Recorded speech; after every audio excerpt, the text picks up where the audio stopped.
오늘 시간에는 갈라디아서 강의 9번째 시간입니다. 다음 주까지 10번째 시간하면 아마 마치지 않겠나 싶습니다. 오늘은 그리스도인의 자유와 성령의 인도함을 받는 삶 첫 번째 시간을 갖도록 하겠습니다. 갈라디아서가 교리 부분에 있어서 제가 강한 게 교리가 강하잖아요. 교리가 강해요. 왜냐하면 제가 교회에 처음 나갔을 때부터 무엇을 믿어야 될지를 모르겠더라고요. 내가 나만 장군 이야기, 삭개오 이야기 이것만 알아서 될 일이 아니잖아요. 에? 기생 라합의 이야기, 그 다음에 요셉 이야기 이것만 알 게 아니잖아요. 하나님이 누군지를 알아야 되는데 그 개인이 접했던 그거 일부분이거든요. 하나님에 관한. 전체를 알고 싶다라는 거예요. 그래서 전체를 알려는 게 뭐냐? 이 하나님이 누군지 정의해놓은 신학자들이 다 정의해놓은 이런 책을 보게 된 거예요. 그래야 내가 빨리 알겠더라. 하나님. 왜? 늦게 믿었으니까. 처음부터 어릴 때부터 믿었다면 당연히 하나님 이런 것이다. 뭐 이렇게 알 수 있겠지만 그러나 늦게 믿었기 때문에 하나님을 빨리 알고 싶었어요. 어떻게 하면 빨리 알까? 그러다가 결국에 이 교리에 관련된 책을 사다가 제가 보기 시작했어요. 그래서 그 교리를 공부를 하다 보니까 이 교리가 딱 눈에 들어온 거예요. 신론, 인간론, 구원론, 성령론, 교회론, 종말론. 그냥 눈에 팍 들어오는 거예요. 이게 성경 전체를 가서 다 왔다 갔다 이렇게 공부를 했기 때문에. 그래서 제가 교리에 관한 부분에 있어서는 아주 좀 강력합니다. 강력해요. 교리에 관한 얘기 부분에 있어서 그래서 율법과 율법의 행위, 그리고 믿음과 언약, 또 그 다음에 율법이 오기 전에 약속, 이런 것들, 아브라함과 관련된 한 분 하나님 정확합니다. 왜? 이런 방면에 오랫동안 공부를 했기 때문에. 그런데 이제 우리가 공부할 것은 이제 실천편이에요. 실천편. 교리가 끝났어요. 우리가 그동안에 갈라디아서 두 파트를 배웠잖아요. 1장 2장과 3장 4장을 배웠어요. 1장 2장은 바울이 가지고 있는 그 복음의 신적 기원, 주님으로부터 직접 받았다. 그 다음에 나는 예수 그리스도께서 나의 사도직을 인쳐줬고, 뿐만 아니라 이 먼저 사도가 되었던 예루살렘 그 사도들, 어린 양의 사도들도 나를 인정해줬다. 이것이 1, 2장에 나오는 거예요. 베드로를 책망하는 사건까지 얘기하잖아요. 원래 사도의 잘못된 점도 지적할 만하다, 이렇게 얘기를 했잖아요. 그래서 사도직을, 그가 전한 복음을 잘못되었다고 예수만 믿어서는 안 되고 율법까지 같이 할례도 받고 해야만이 언약 자손이 된다, 막 이렇게 해가지고 율법주의자들이 와가지고 바울이 전도인 갈라디아 이 지역, 비시디아, 안디옥, 루스드라 막 이런데, 니고니온 이런데 가가지고 막 오염을 시켜놓으니까, 그들이 오염을 시켜서 어떻게 시켰냐면은, 바울은 이건 오리지널이 아니다. 오리지널이 저 옆에 그거 보고 만든 거다 이거죠. 그래서 오리지널이 아니야. 이건 원래 사도가 아니고 저 어디에서 온 그냥 주워다가 있는 거다. 오리지널 사도인 베드로 사도는 이렇게 얘기했다. 그러니까 넘어간 거지요. 그래서 어쩔 수 없이 자신의 사도직이 주님으로부터 직접적으로 부활하신 예수 그리스도로부터 직접적으로 주어졌음과, 그리고 그것을 주장하지, 그것이 허물어뜨리면 바울이 지금까지 전한 복음이 허물어질 수밖에 없잖아요. 왜? 네가 사도 아니, 너는 가짜다. 예를 들어서 얘기해 보세요. 내가 병원에 갔어요. 근데 진짜 용하다고 해가지고 모든 사람이 그 병원에 가서 진찰을 받아서 그 의사한테 다 나왔어요. 그래가지고 이 동네 너무 소문났어. 근데 어떤 사람이 기획 취재를 해봤더니 의사 간판은 자기 형님 거고 거짓말로 해가지고 하고 있었어요. 어떻게 되겠습니까? 그러면 그가 한 모든 것이 다 수포로 돌아가는 거예요. 그 자체가 없는 것이니까. 그렇기 때문에 이 바울은 사도직을 그렇게 강변해갈 수밖에 없었고, 그리고 복음의 신적 기원을 1장 2장에서 얘기를 한 거예요. 그리고 3장 4장에서는 이제 그 유대 율법주의자들이 율법의 행위들을, 할례와 안식일을 지키고 절기를 지키고 막 해야 된다는 강요해서 요것까지 해야만이 복음만이 아니다, 예수만이 아니고 이것도 같이 있어야 구원을 받는다, 이거 그렇게 의로울담을 얻는다, 이렇게 해야 된다, 막 이렇게 얘기하니까 그것이 잘못되었음을 원초적으로 깨부시는 것이 3장 4장이죠. 율법의 행위와 믿음의 관계, 언약과 약속, 이 언약과 약속과 그 다음에 율법과의 관계들을 설명해 주므로 사라와 하갈의 사례까지 들었어. 알레고리칼 해석까지 들어와가지고 결국에 설명해 준 것이 우리가 그동안에 배웠던 것입니다. 오늘은 이제 실천편이에요. 사도권, 그 다음에 교리편, 이제는 실천편. 그래서 실천편인데 5장 6장은 그래서 우리가 그러면 복음을 들었어요. 예수 그리스도가 누군지를 들었어요. 그랬더니 주어진 은혜가 뭐냐? 기본적으로 칭의가 주어집니다. 뭐가 주어져요? 칭의, 의롭다함이 주어져요. 그 다음에 두 번째는 뭐냐면은 두 번째는 성령이 우리 안에 들어오셔요. 예수 그리스도의 복음을 들어서 믿게 되면 어느 날 성령이 들어와서 하나님 자녀가 되는 거죠. 그래서 갈라디아 4장 봅니다. 갈라디아 4장 6절 말씀이 있습니다. 시작. 너희가 아들임으로 하나님이 그 아들의 영을 우리 마음 가운데 보내사 아빠 아버지라고 부르게 했다. 그래서 우리가 성령을 받았다 그 말이죠. 그래서 우리가 율법의 행위로 우리가 의롭다움을 받는 것도 아니고 율법의 행위로 우리가 성령을 받은 것도 아니고 율법의 행위로 구원을 받는 것이 아니라 예수 그리스도를 믿음으로 받는데 믿는다는 것은 추상적인 거잖아요. 뭐가 없어요. 그런데 성령은 상당히 우리에게 역사하는 거잖아요. 그래서 예수 그리스도를 믿는 그 믿음 그것이 실제적으로 우리에게 되려면 예수님께서도 우리에게 당신의 영인 성령을 보내가지고 우리 마음 가운데 보내서 우리로 하여금 앞으로 어떻게 살 것인지도 지도하고 있다는 거예요. 그래서 이제 율법의 행위가 구원이 아니다 그러니까 어떤 사람은 착각하기를 그러면은 십계명 안 지켜도 되겠네 이렇게 나오는 거예요. 예수만 믿으면 된다며 그럼 십계명 안 지켜도 되겠네 우상 숭배도 되겠네 우상의 제물을 먹어도 되겠네 우상은 신이 없으니까 이런 건 신이 없다고 생각하고 그냥 숭배해도 아무런 문제가 되지 않겠네 이런 식으로 나가는 거예요. 그러면 이게 지옥 가는 거예요 결국에. 그래서 사도 바울은 그게 아니라 율법에서 너희를 자유케 해준 것이 너희들이 죄를 마음껏 지으라는 자유를 준 게 아니고 그 성령의 인도를 따라서 성령의 열매를 맺어서 결국에 하나님 나라에 들어가게 하는 것인데 너희들이 지금 착각하고 있는 것이다. 그래서 우리가 예수 그리스도를 믿고 난 다음에는 그냥 믿었으니까 곧이게 끝나는 게 아니라 성령이 죽을 때까지 성령과 우리 계속 교제를 해야 된다는 거. 우리 안에 들어온 성령과 교제를 해서 우리가 주님 나라 들어가기에 합당하게끔 또는 주님 나라에 들어가서 하나님께 칭찬을 받고 상급을 받으려면 당연히 우리가 이 성령의 인도를 받아야 되는데 성령의 인도를 받지 아니하고 율법의 행위를 필요 없다 그러니까 율법 행위 율법 전체를 안 지켜도 되는 거야. 십계명 안 지켜도 되네 막 이런 식으로 방종을 나가는 사람들에게 한 방 때리려고 5장 6장을 써놓은 거예요. 너희들 그렇게 하면은 너희들 하나님 나라를 유업으로 받지 못한다 딱 때리는 거예요. 그 하나님 나라를 유업으로 받지 못한다 좀 보겠습니다만은 지옥 간다는 얘기거든요. 천국 못 간다는 얘기예요. 육체의 일들만 맺게 되면. 그래서 그런 경고하면서 우리의 행위가 어떤 행위가 되어야 될 것인가. 예수 그리스도를 믿어서 이 율법으로부터 자유케 되었는 우리가 그럼 마음대로 상하로 되는 거냐. 죄를 마음껏 지으라고 자유를 줬느냐. 그게 아니다. 죄를 마음껏 지으라는 자유가 아니라 너희 몸을 거룩하게 하나님께 드리고 오늘도 지체들을 사랑으로 섬기라는 자유지 죄를 마음껏 지으라는 자유가 아니다. 성령의 인도를 따라가라라는 자유인 것이지 성령 인도를 거부하고 육체의 열매를 맺으라는 자유가 아니다 라는 사실을 이제 설명하기 위해서 5장 6장에 나와 있어요. 그래서 5장 1절부터 6장 10절까지 그리스도인의 그 자유가 성령의 인도를 위한 자유였음을 설명해 주고 있고 6장 11절부터 마지막까지 이제 결론적으로 종합해서 이제 말씀을 마치고 있는 것입니다. 오늘은 그래서 갈라디아 5장 1절부터 6장 10절 사이에 있는 5장 1절부터 5장 26절까지 나와 있는 말씀을 통하여서 그리스도께서 우리에게 자유를 주셨는데 율법으로부터 자유를 주셨는데 이 자유를 가지고 어떻게 그걸 써야 되는 것인가? 죄 짓는 데 써야 될 것인가? 어떤 사람은 이렇게 생각하잖아요. 성령을 우리에게 자유를 주셨는데 이미 우리는 구원을 받아버렸기 때문에 어떻게 살아도 우리는 구원을 받는다. 이게 성도의 견인교리의 왜곡이죠. 왜곡. 하나님이 우리를 보존한다는 게 맞지만 회개하고 하나님 말씀을 순종했을 때 견인인 것이지 보존인 것이에요. 보존인 것이지 그렇게 하지 않고 죄를 짓는 것을 보존하진 않아요. 그런데도 자기는 보존을 받는다는 착각하는 사람들이 너무 많은 거죠. 그래서 그것이 아니라라는 것을 분명히 이제 제시를 하는 겁니다.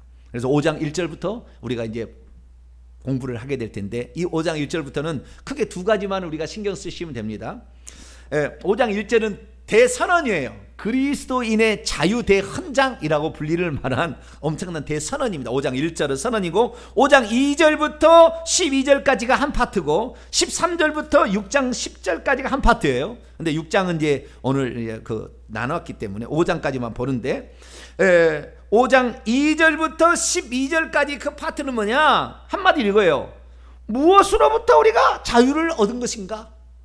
무엇으로부터 우리가 자유를 얻었는가? 율법으로부터, 율법의 종살이, 노예로부터 우리가 육체의 종살이하고 율법의 종살이 했던 것으로부터, 그 율법으로부터의 자유다. 이거 얘기하는 것이 5장 2절부터 12절까지고요. 13절부터 6장 10절까지는 그러면 무엇을 위한 자유인가? 죄를 짓기 위한 자유인가? 방종하기 위한 자유? 그게 아니라 성령의 인도를 따라서 성령의 열매, 9가지 열매를 맺어서 천국에 들어가기 위한 자유인 것이지, 그것이 죄지에서 육체의 열매를 맺으란 자유는 아니다.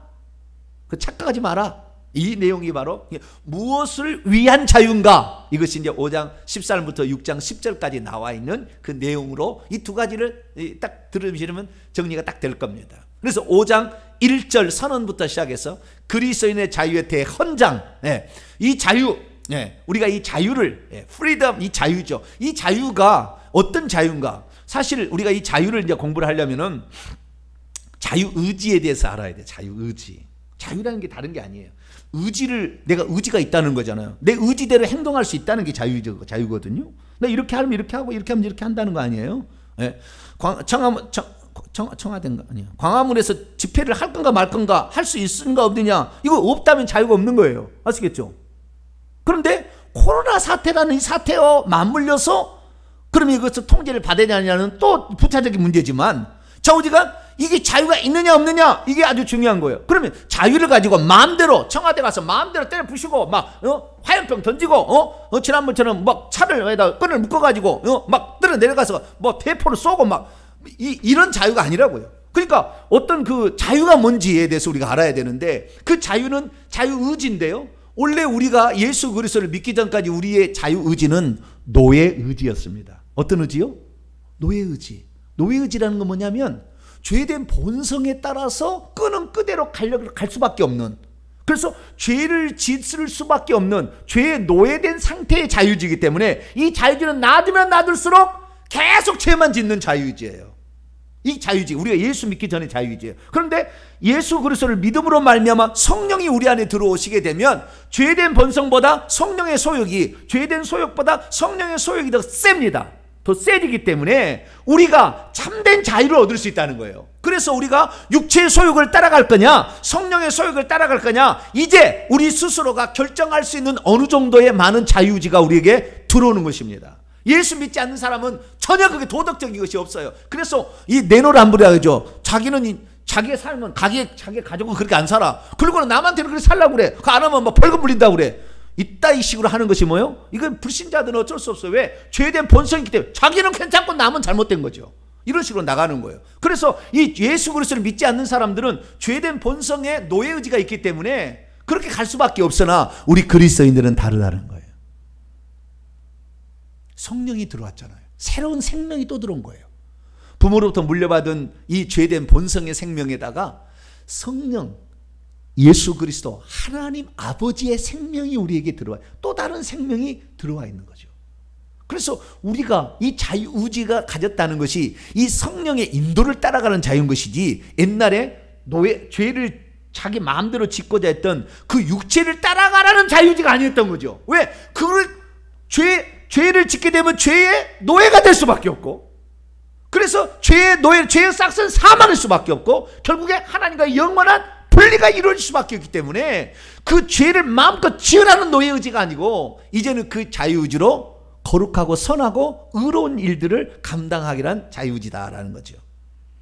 들어가기 전에 로마서란다.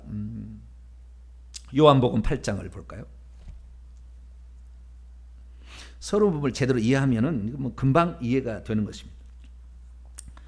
요한복음 8장, 우리가 잘 아는 말이잖아요. 31절로 32절. 이 관계를 우리가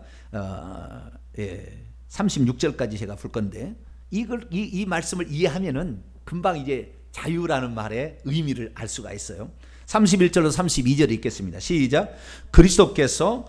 그러므로 예수께서 자기를 믿어 채 있는 유대인들에게 이르시되 너희가 내 말에 거하면 참으로 내 제자가 되고 진리를 알지니 진리가 너희를 자유롭게 하리라.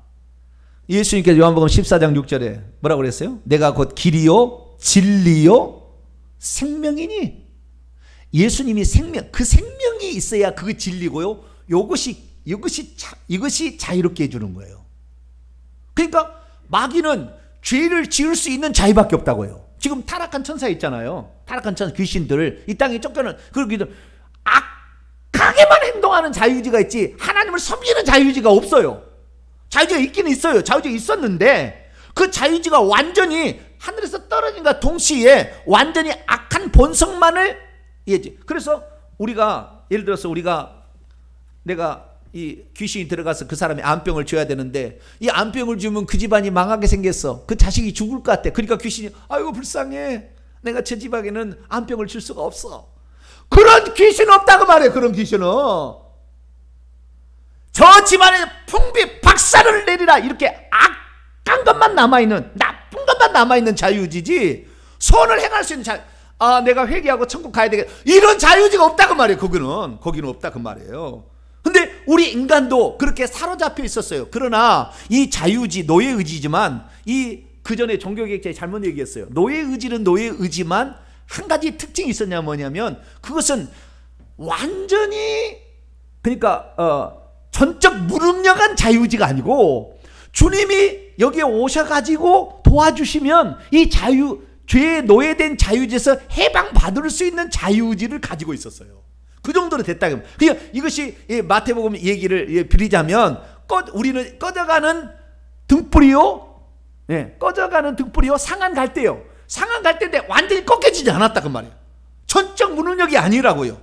무능력은 무능해. 그렇게 있으면 죽을 거예요. 반드시 꺼져가고 있어요. 심지도. 그래서 그렇게 하면 불이 꺼질 거예요. 인간의 자유의지는 그렇게 약해요. 거의 희미하게 남아있다 그 말이에요. 그렇지만 완전히 끝난 건 아니었어요. 왜? 예수님이 오셔서 만약에 그 자유의지가 전혀 하나님을 믿을 수 없는 자유라면 나를 믿으라, 성령을 받으라, 회개하라 뭐라고 했겠어요? 왜? 할 수가 없는데 다 해줘야지.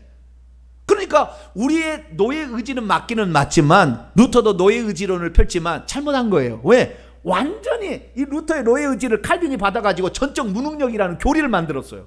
그래가지고 완전히 풍비박산된 거예요. 왜? 우리 인간은 아무것도 할 수 없다는 거예요. 아니에요. 그렇지 않아요. 예수님 말씀은 너희들은 상한 갈대여 꺼져가는 등불이다.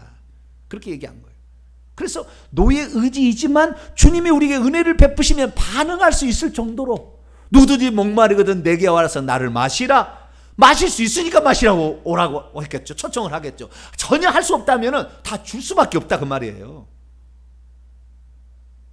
그래서 이 자유가 뭐냐? 예수 그리스도를 통해서 비로소 자유가 있는데 그 자유는 죄로부터 벗어날 수 있는 자유이고 생명을 얻을 수 있는 자유이고 천국을 들어갈 수 있는 자유지. 할렐루야. 이것이 바로 예수 그리스도께서는 그 생명을 가지고 있기 때문에 가능한 거예요. 생명. 이게 성령으로 우리에게 또 주어진 거잖아요. 그 생명이 있었기 때문에 가능한 건데 이 생명을 가진 예수 그리스도가 죄로부터 벗어날 수 있다. 지옥 사망 권세에서 벗어날 수 있다. 이게 진리예요.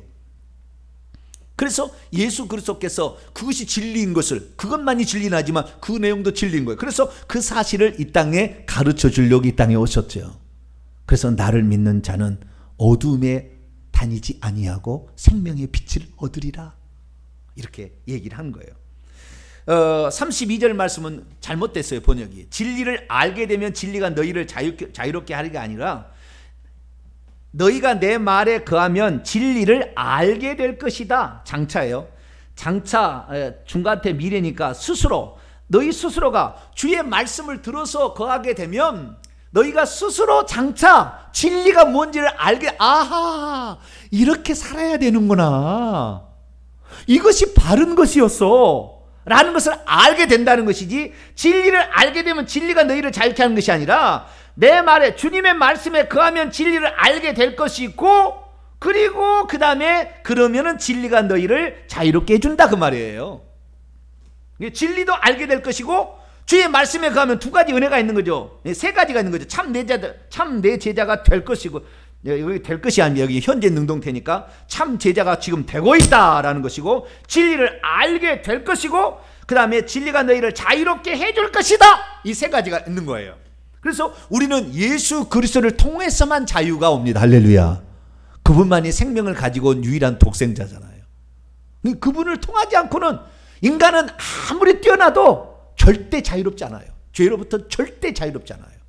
오직 예수 그리스도를 통해서 그분의 생명이 내 안에 충만해질 때 우리가 자유로운 거예요. 그런데 주님께서 내가 길이요 진리요 생명이기 때문에 나를 믿고 내 말을 따르게 돼서 내가 너희들을 위해서 속죄를 이루게 될 것이고, 내가 버리는 성령을 받아서 내가 아브라함에게 약속한, 요한복음 8장에 그러잖아요. 아브라함에게 약속한 그 아들이 오면 내가 너가 다시 오게 된다라는 거, 하나님이 다시 와서 너에게 정말 축복을 준다는 사실을 분명히 알고 나를 영접하게 된다면 너희들이 비로소 자유롭게 될 텐데, 내가 지금 그 일을 이루기 위해서 아브라함의 그 약속을 이루기 위해서 아들로서 지금 왔는데 나를 몰라보냐 이거예요. 나를 몰라. 내가 지금 그렇게 왔는데 너희들이 그렇게 그 얘기를 온다고 믿고 그것을 가르치고 했는데도 눈으로 직접 두 눈을 떠놓고 당달봉사요.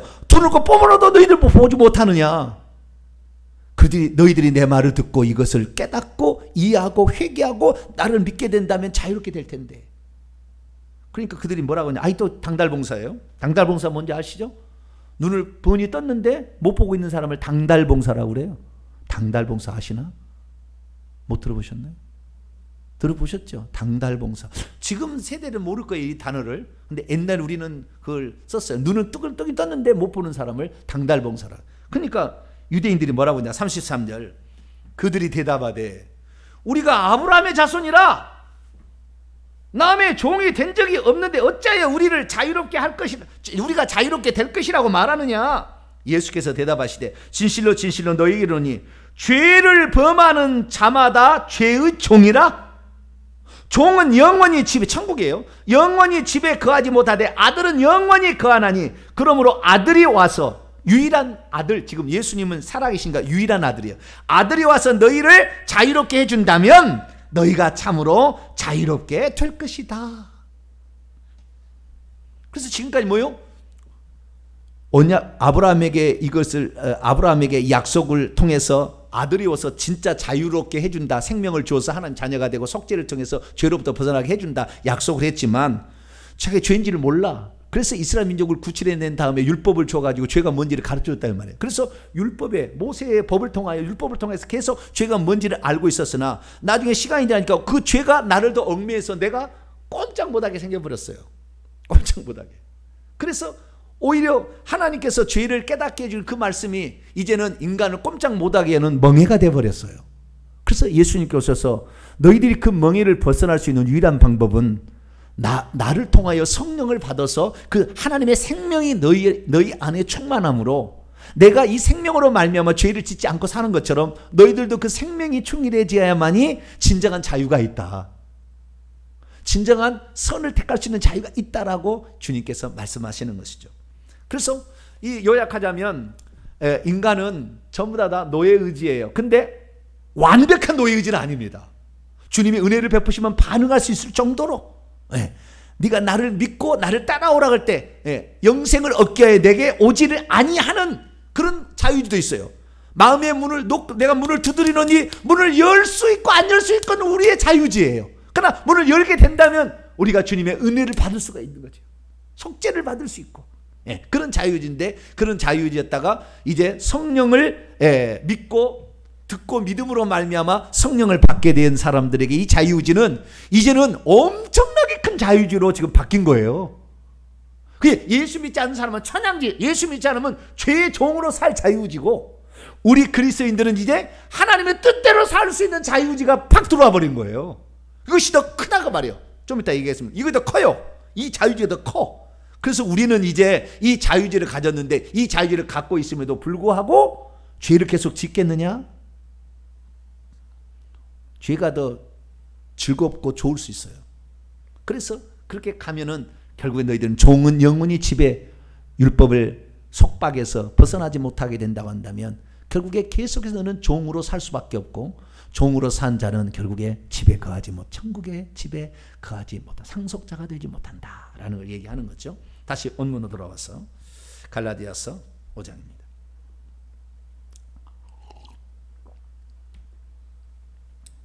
5장 1절 읽습니다. 시작. 그리스도께서 우리를 자유롭게 하려고 자유를 주셨으니 그러므로 굳건하게 서서 다시는 종의 멍에를 매지 말라. 여기 종은 둘로스가 아니에요. 종살이. 종으로 사는 것 아시겠죠? 종살이의 멍에를 매지 말라 이렇게 되어 있어요.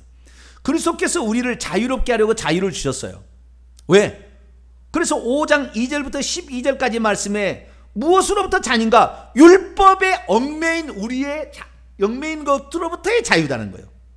율법을 지키지 않으면 우리는 저주받을 것 같은 막 이렇게 이런 것에서 이런 것에서부터 우리가 자유롭다는 거예요. 자유롭다. 이제는 우리가 생명을 가지고 있기 때문에 생명의 본성을 따라 행하면 돼버리잖아요.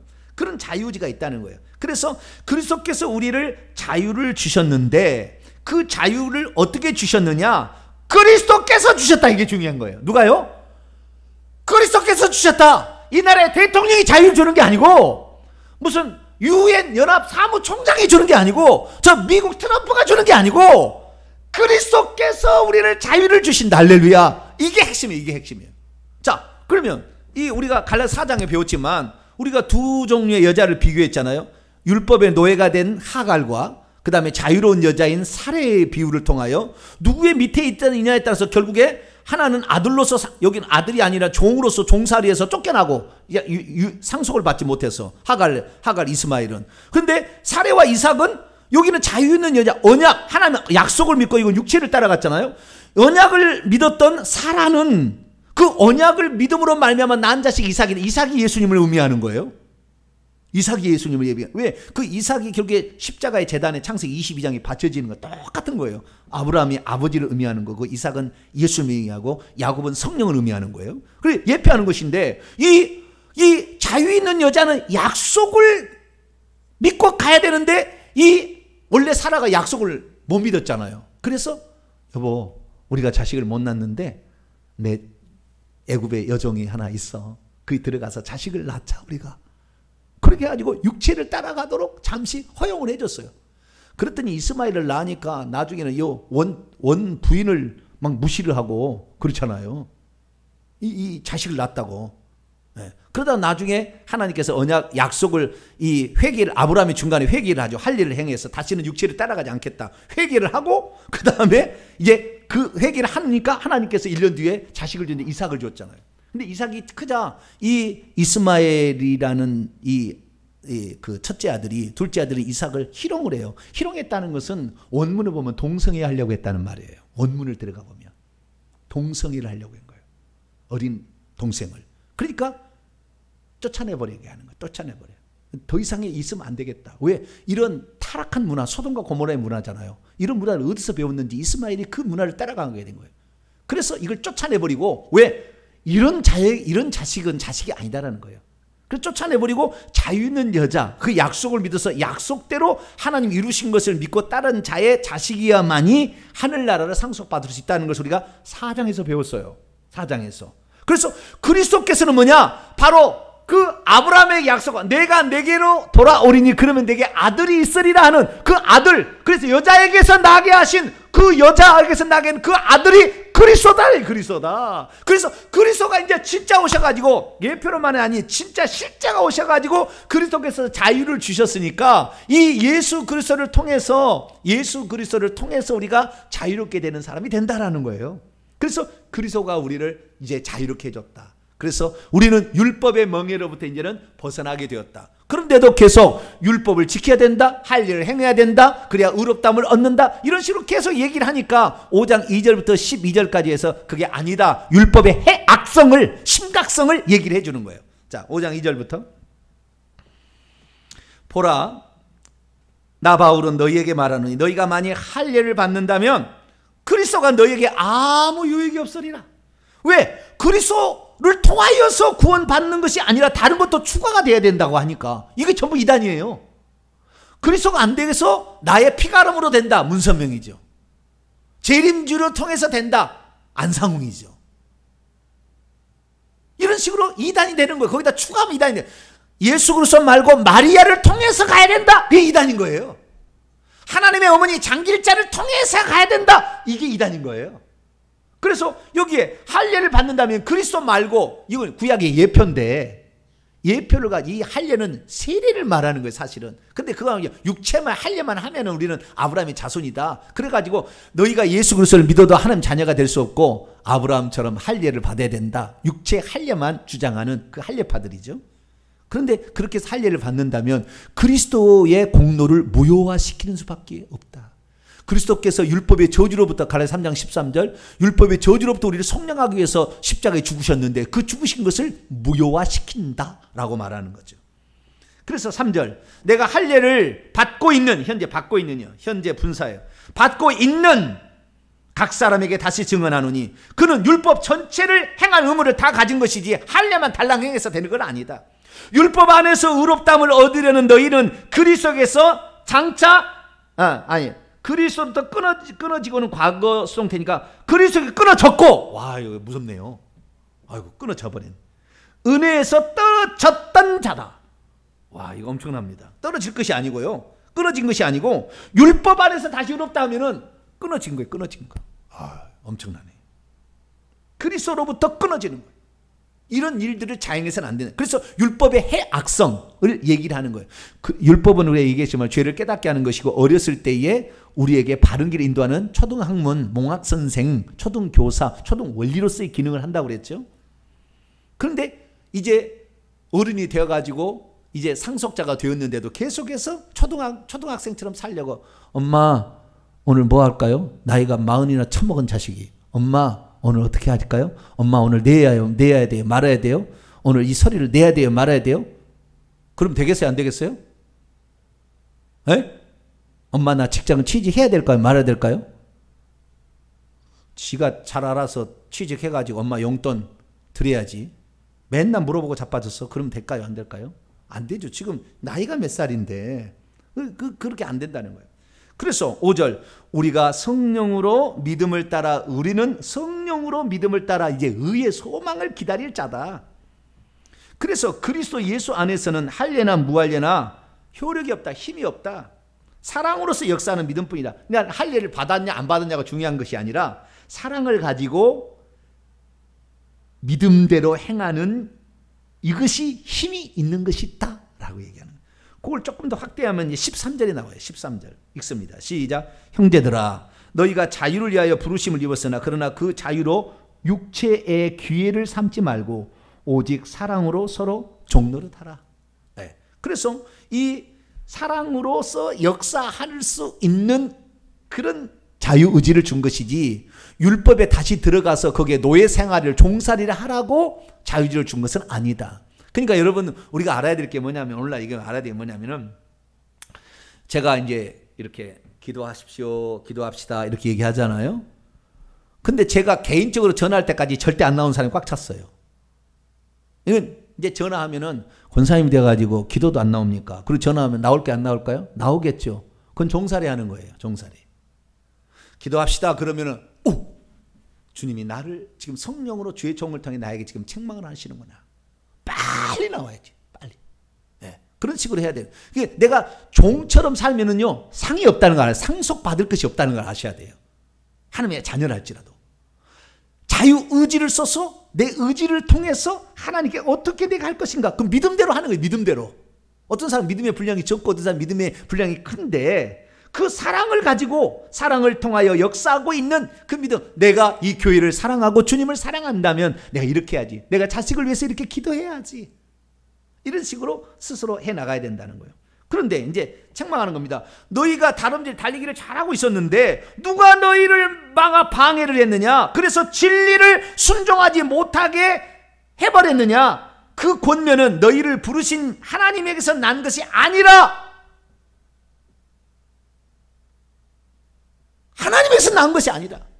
적은 누룩이, 그 잘못된 사소한 율법주의적인 오류들이 결국엔 너희의 온 덩어리에 퍼져가지고 이 갈라디아 교회 전체가 송두리째 지금 무너지게 생겼다. 나는 너희가 아무 다른 마음을 품지 아니하고 있다는 걸 나는 확신한다. 바람이죠. 그러나 너희를 요동하게 하는 자는 누구든지 심판을 받게 될 것이다. 잘못된 가르침을 주는 자는 반드시 심판을 받게 될 것이다. 형제들아, 내가 지금까지 할례를 전한다면 어찌하여 지금까지 박해를 받겠느냐? 그래야 했으면 십자가의 걸림돌이 제거되었어. 여러분, 할례라 십자가를 예수 그리스도의 십자가의 구속의 사건을 통하여 속죄와 성령이 오게 된 주춧돌을 놓았던 십자가 사건을 믿을 거냐, 아니면은 계속해서 할례를 행할 거냐? 할례 계속 하세요 하면은 유대인들이 핍박 안 해요. 사도직 뭐 핍박 안 합니다. 그런데 이것은 전부 구약의 모든 거 예표잖아요. 그리스도가 무엇인지를 말해주는 예표잖아요. 그런데 이 그리스도께 오셔서 십자가 이루신 사건이 본체라고 말이에요. 앞에는 그림자고 모형이고 이건 예수 그리스도 실체라고 말이에요. 그러면 실체를 붙잡아야 되는데 실체를 붙잡다 보니까 모형이 진짜라고 계속해서 주장하는 사람들하고 충돌될 수밖에 없어요. 그러면 충돌되니까 모형도 맞아요. 모형도 맞아요. 자, 이동탄이 개발을 막 한다고요. 이동탄이 개발한다고 발표가 났어요. 1동탄으로 12만, 2동탄 27만 명인데 이동탄의 모델하우스, 동탄 여기 생기고 여기에는 무슨 전동차가 내오고 무슨 중간에 무슨 고속 열차가 멈추고 엄청나게 좋습니다. 여기에 지금 모델하우스가 있습니다라고 여기 동탄교회 옆에다가 탁 지어가지고 여기다가 탁 이렇게 모델하우스를 지어놨어요. 모델하우스를 지어놨는데 그 모델하우스를 지었어요. 그래서 사람들이 거기서 계약을 하잖아요. 동탄역이 앞으로 프리미엄이 몇 억씩 붙었잖아요. 저도 그걸 하나 넣을 걸 말이죠. 자격이 있었는데. 지금 제가 돈 목적으로 했다면 진즉했겠죠. 그러나 내가 돈 목적으로 살면 하나님은 안 썼을 거야 아마. 돈은 나중에 하고. 근데 좌우지간 그거 안 하고 그거 안 한 게 아니라 거기 이제 모델하우스를 가서 봤어요. 그래서 계약을 했어요. 그래서 이제 몇 년 뒤에 이제 동탄, 이동탄이 입주가 되었어요. 그런데 뭐요? 이동탄 입주가 되었으면은 이동탄에 살아야 되고 모델하우스에 살아야 돼요? 모델하우스에 살아도 돼요. 여기도 좋아요. 그런 사람 있을까요, 없을까요? 당신은 모델하우스에 사세요. 여기 집이 지금 완성됐다니까요. 이동탄에 진짜가 완성됐어. 들어가서 살아야 되는데 아니야, 모델하우스에 나무 떼기로 지은 불타면 홀라당 타라버릴 거. 거기 당신 사세요. 되겠어요, 안 되겠어요? 이동탄으로 들어가세요 얘기해야죠. 그러니까 이동탄으로 들어가세요 그러니까 이 모델하우스가 진짜인 줄 아는 사람은 어떻게 그런 얘기를 하냐고. 이런 멍청이지만 좌우지간 그렇게 얘기하는 사람이 있는데 그렇게 했다면은 그 사람하고 싸울 일은 없었을 거라는 거. 모델하우스에 사세요 이렇게 했으면. 그러나 이 바울은 그럴 수 없다는 거죠. 나는 십자가밖에 자랑할 게 없다. 결론적으로 얘기합니다. 6장 갑시다. 14절 15절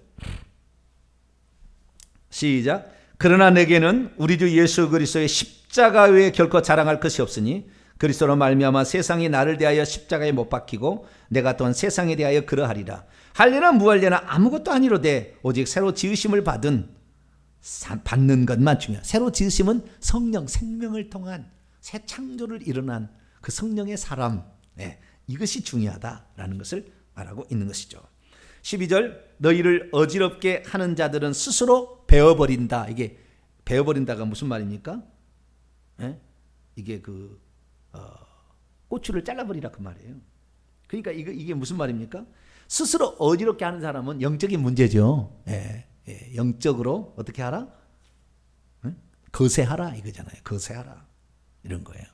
너희들이 그냥 꼬치의 할례가 아니라 영적으로 너희들은 확실히 구약의 것을 이제는 제거해야 된다. 이렇게 권면을 하고 있는 것이죠. 그래서 이제 13절부터 이제 6장 10절까지 그러면 무엇으로부터 자유인가는 얘기를 했습니다. 율법으로부터 자유를 했는데 다시 옛날로 돌아가려 하지 마라. 율법으로 의롭다함을 얻으려고 하고 이렇게 하는 게 아니다. 왜? 너희들이 의롭다 얻는 것은 예수 그리스도의 속죄로 말미암아 그 피공로로 의롭다 얻은 것이고 너희들이 성령을 받은 것도 듣고 믿음으로서 된 거 아니냐. 그렇기 때문에 우리는 성령으로 통하여서 이제는 살아야 될 사람들이다. 그런데 이제 율법부터 자유롭게 됐다니까 사람들 어떻게 생각하냐. 이제 자유다. 야, 마음껏 죄져도 되겠네. 너무 감사해. 우리는 예수만 믿으면 율법 안 지켜도 돼. 할례 안 해도 되고 나중에 어떻게 해요? 십계명 안 지켜도 돼요. 10계명 안 지키는 거 어디가 있어요? 요한계시록 14장 12절에 주님께서는 그 말세 하나님의 계명들과 예수에 대한 믿음을 지켜야 된다. 성도들이 인내가 여기 있나니 짐승들, 귀신들에 의한 그 핍박과 죽임 당했을 때도 끝까지 하나님의 계명들 우상 숭배하지 말아야죠. 우상 숭배하지 말아요. 바가모 두아디라 사대 필라델피아 완전히 타락해버렸잖아요. 완전히 타락해버렸잖아요. 우상 숭배 아니면 문화라고 했으니까. 그런 식으로 가는 거예요. 그래서 우리는 이제 그 자유를 가지고 어떻게 무엇을 위한 자유인가 이것이 이제 13절 나오는 거예요. 그것은 성령을 통해서 우리가 가진 그 사랑으로 그리스도께서 우리에게 베푸신 그 사랑으로 가지고 서로를 위해서 섬기기 위한 서로를 위해서 기도해주고 사랑해주고 품어주기 위한 그런 자유다라는 것이고요. 그런 자유로 사는 사람들은 성령이 그 속에 역사하기 때문에 성령의 9가지 열매가 맺히게 될 것이다. 그럼에도 불구하고 성령의 소욕을 따라가지 아니하고 육체의 소욕을 따라가는 자는 육체의 일들 15가지가 나오게 될 것이다. 근데 육체의 15가지 열매를 계속 맺고 있으면 너희들은 하나님의 나라를 결국에 유업으로 받지 못하는 천국에 못 들어가는 사람이 될 것이다. 이것이 이제 13절부터 나오는 내용입니다. 13절 형제들아 너희가 자유를 위하여 부르심을 받았다. 그러나가 아니라 원문에는 오직입니다. 오직 모노스 오직 only 오직 그 자유로 육체에게 기회를 주지 말고 오히려 너희는 사랑을 통하여 서로 종노릇 하라. 내가 당신에게 이렇게 마땅히 해야 되는, 그러니까 하인이 주인에게 이렇게 하는 것은 당연한 거죠. 근데 아들이 되었는데도 불구하고 주인에게 자기 아버지인데도 그렇게 했을 때 그것은 다른 거죠. 야, 얘는 싹수가 다르다. 함부로 하지 않구나. 참 신중하게 하는구나. 내 재산을 물려준다면 이 아들에게 물려주고 싶다. 여러 아들 중에서. 그런 거죠.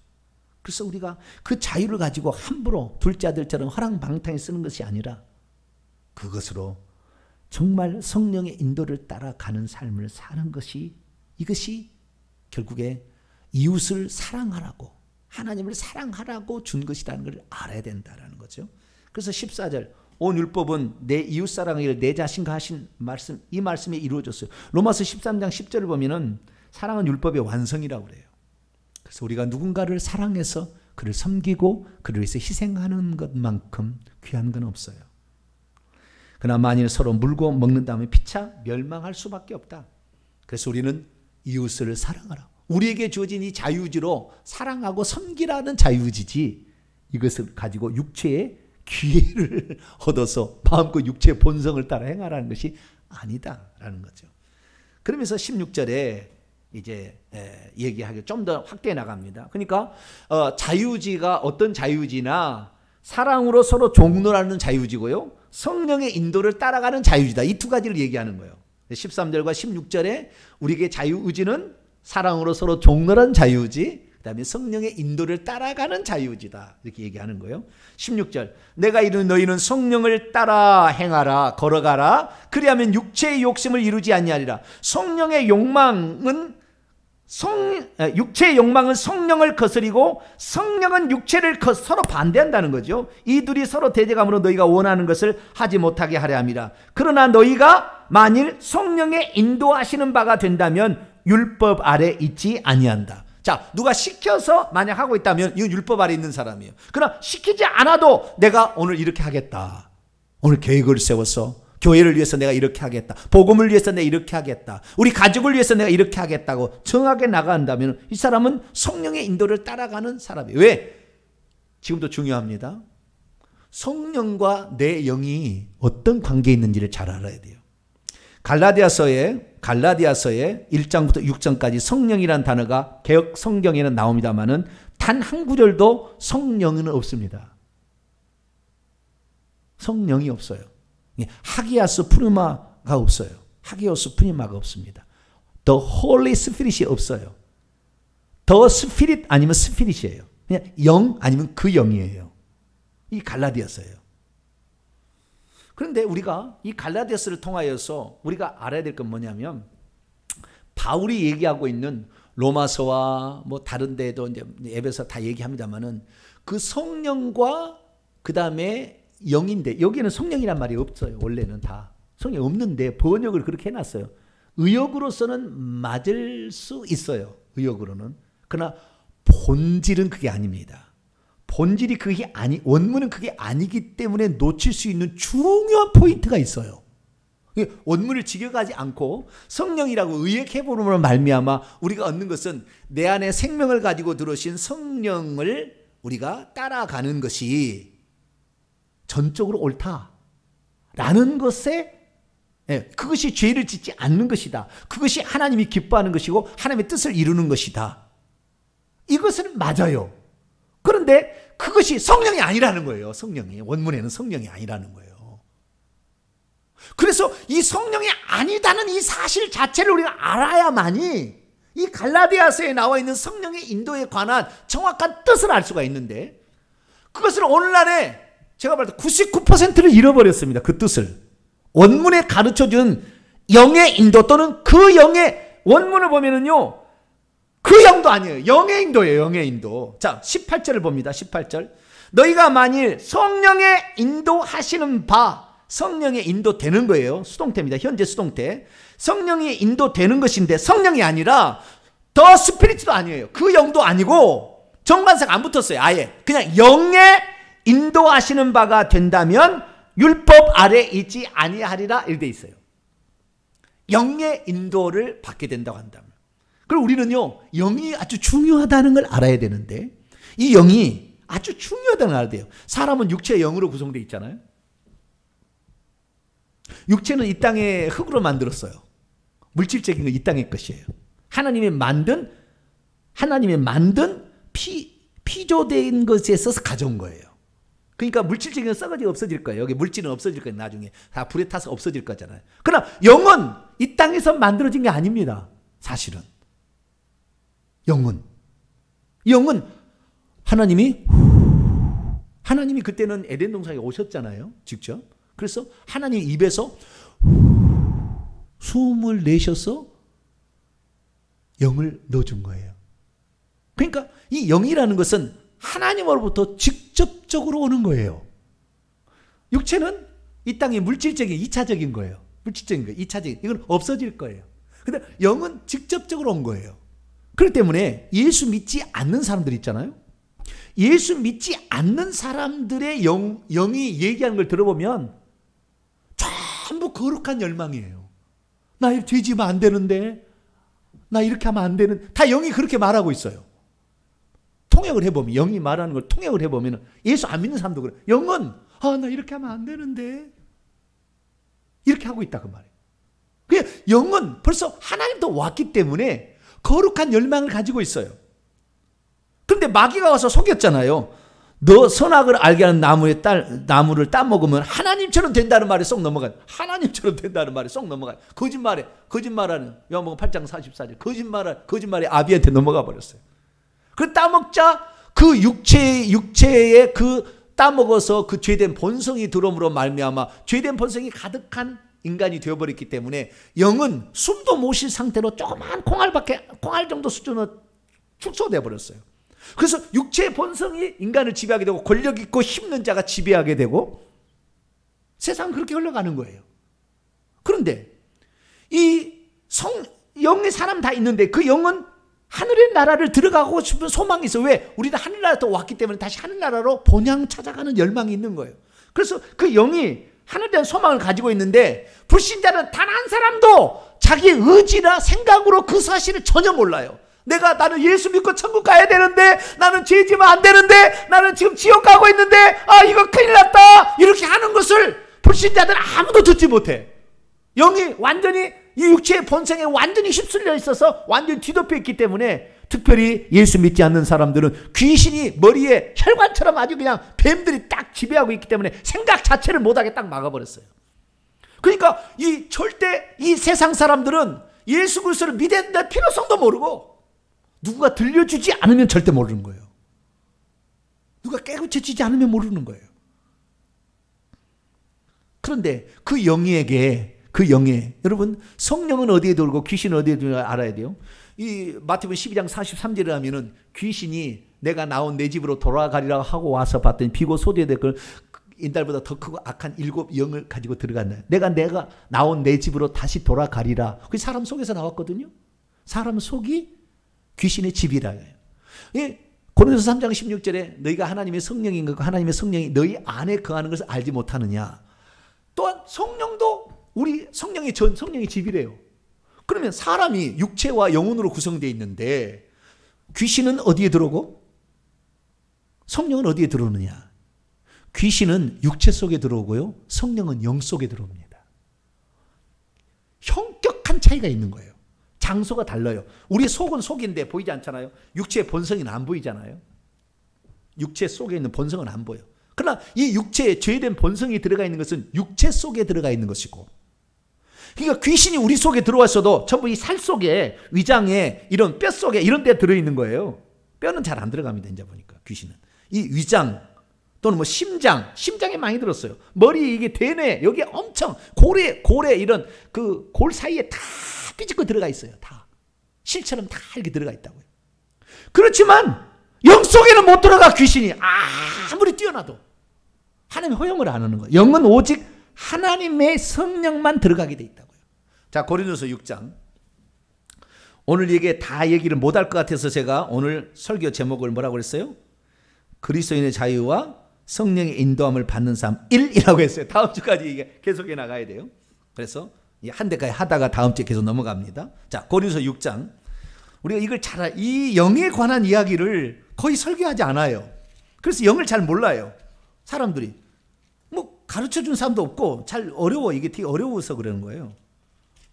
고린도서 6장 17절을 봅시다. 17절 시작. 주와 합하는 자는 한 영이다. 하나의 영이요. 원. 하나의 영이 되는 거예요. 자, 예수 그리스도께서 다시 이 땅에 오실 때 주님 부활하신 후에 요한복음 20장 28절에 도마가 나의 주, 나의 하나님. 사도행전에도 베드로가 때 십자가에 너희들이 못 박은 예수 그리스도를 주와 그리스도가 되게 하셨다. 그 주님이 어떻게 이제 주는 영이십니다. 자, 고린도 후서 3장 거기 펴놓고요. 고린도서 3장 17절. 저는 이 공부를 10년 이상을 했어요. 영, 혼, 육 이런 것들 공부를 10년 이상을 한 사람이에요. 그리고 이게 정확하게 내가 찝어줄 수 있는 거예요. 이런 공부가 보통 데서는 잘 못합니다. 10년 이상을 제가 한 거예요. 자, 3장 17절 읽습니다. 시작. 주는 영이시니 주의 영이 계신 곳에는 자유함이 있는 자. 영은 주님이에요. 주님은 이제 영이시라. 여기 영이라는 말에 앞에 그가 있어요. 그 영이시에요. 그 영. 그 영은 뭐예요? 예수님께서 성령으로 오신 그 영이다. 예수님 보혜사다. 이게 보혜사가 이제는 주님이다 그래요. 그런데 그 주님과 보혜사이신 주님이고 예수님이 보혜사예요. 그래서 주님과 합하는 것은 곧 보혜사와 성령과 합하는 것과 똑같은 말이에요. 그래서 성령과 합하는 자는 한 영이다. 그래서 성령은 우리에게 어디에 들어오느냐? 육체 속에 들어오는 게 아니래요. 성령이 우리의 육체 속에 들어오는 게 아니야. 우리 어디에 들어온다고요? 영 속에 들어온 거예요. 영 속에. 그런데 이 영 속에 들어온 영이 우리가 죽을 때까지 안 떠난다는 거예요. 자, 요한복음 14장. 이게 아주 중요한 거예요. 그래서 주님은요, 이단에 빠진 괴수도 그가 죽기 전까지는 얼마나 그가 회개하기를 원하는지 몰라요.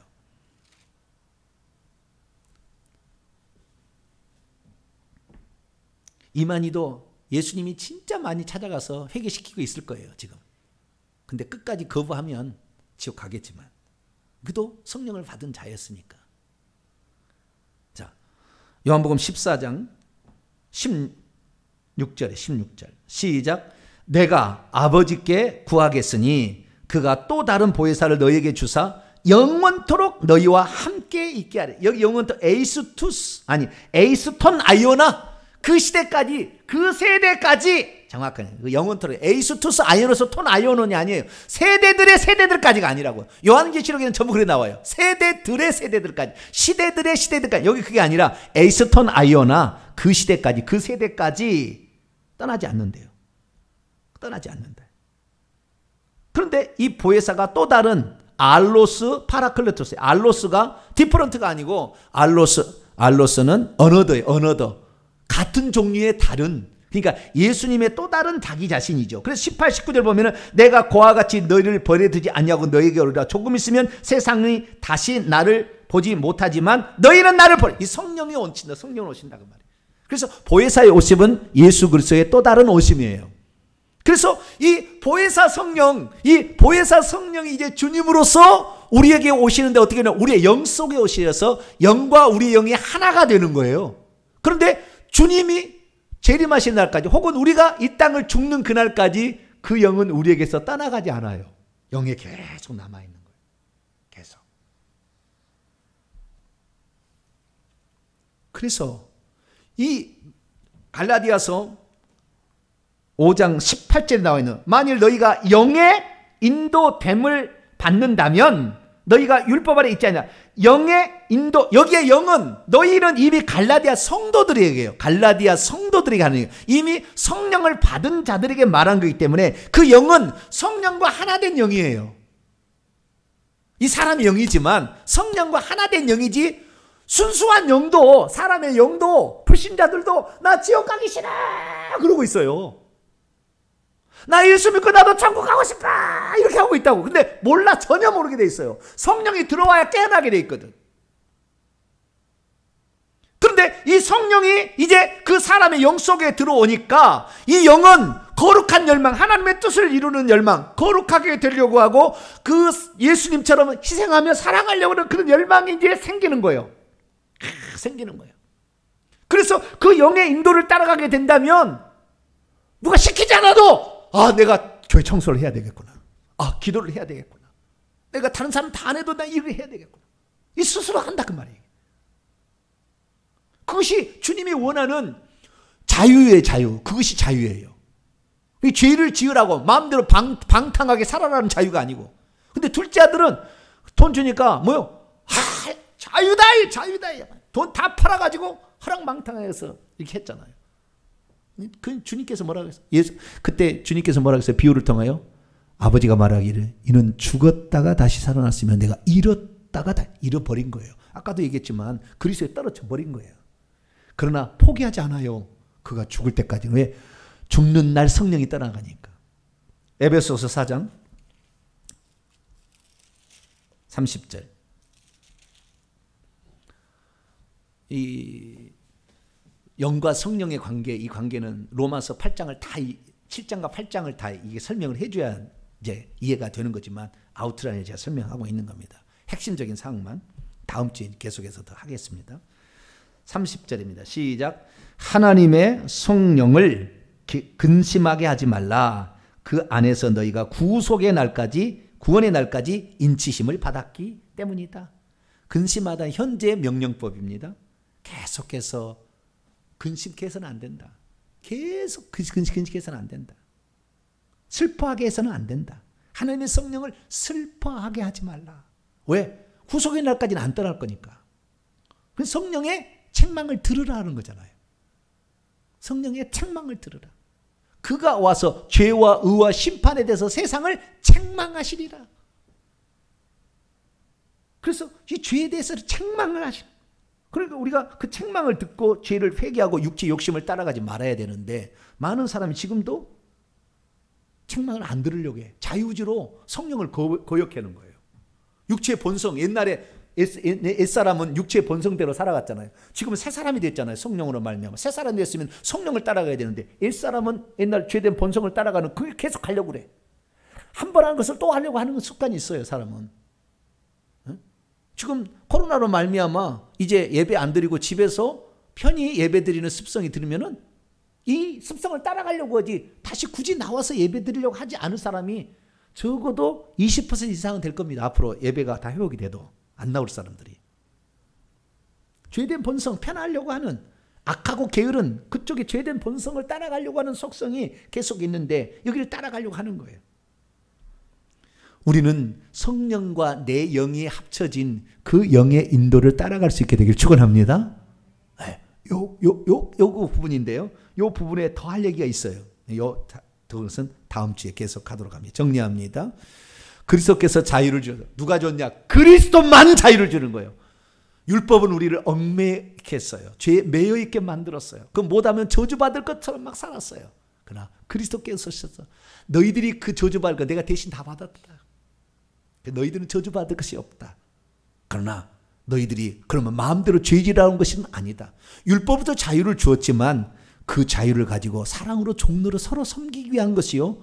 성령의 인도를 따라서 성령의 9가지 열매로 천국에 상급받는 자 되는 것이지 그 죄질한 것이 아니다. 사도 바울은 갈라디아 성도에 얘기하고 있는데 그것이 바로 오늘 우리의 얘기인 줄 알고 다음 주에 계속 이어가도록 하겠습니다. 거룩하신 하나님 감사합니다. 오늘 그리스도께서 우리에게 자유를 주신 그 자유의 의미가 무엇이고 자유를 어떻게 써야 하는지를 들었습니다. 주님이 원하는 바 그 자유로 살게 도와주옵소서. 예수님의 이름으로 기도합니다. 아멘.